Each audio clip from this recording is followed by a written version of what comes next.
అన్ని బంధాల్లోకెల్లా భార్యాభర్తల బంధం గొప్పది అంటారు. దంపతులుగా ఎంత తిట్టుకున్నా కొట్టుకున్నా తాళి కట్టిన భర్తకు చిన్న దెబ్బ తగిలినా కూడా విలవిల్లాడిపోతుందా ఇల్లాలు.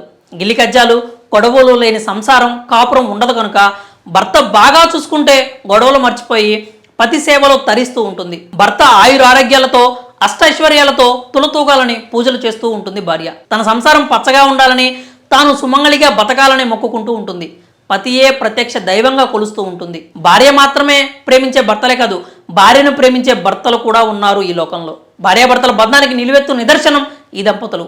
కాళ్ళు చేతులు సరిగా ఉంటేనే భార్యను పట్టించుకోకుండా హింసిస్తున్న భర్తలున్న ఈ రోజుల్లో ఓ భర్త తన భార్య ఆరోగ్యం కోసం మొక్కుకుని ఒక్క కాలితోనే ఆ మొక్కును తీర్చుకున్నారు. ఈ ఘటన ఉమ్మడి తూర్పుగోదావరి జిల్లాలో చోటు చేసుకుంది. ద్వారకా తిరుమల మండలం తిరుణంపాలెం గ్రామానికి చెందిన కుప్పలస్వామి సత్యవతి భార్యాభర్తలు.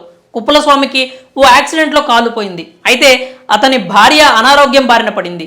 ఆమె ఆరోగ్యం బాగుండాలని భర్త అంతర్వేదిలో కొలువై ఉన్న శ్రీ లక్ష్మీ నరసింహస్వామికి మొక్కుకున్నారు. భార్య ఆరోగ్యం మెరుగుపడటంతో మొక్కు తీర్చుకునేందుకు సిద్ధమయ్యారు.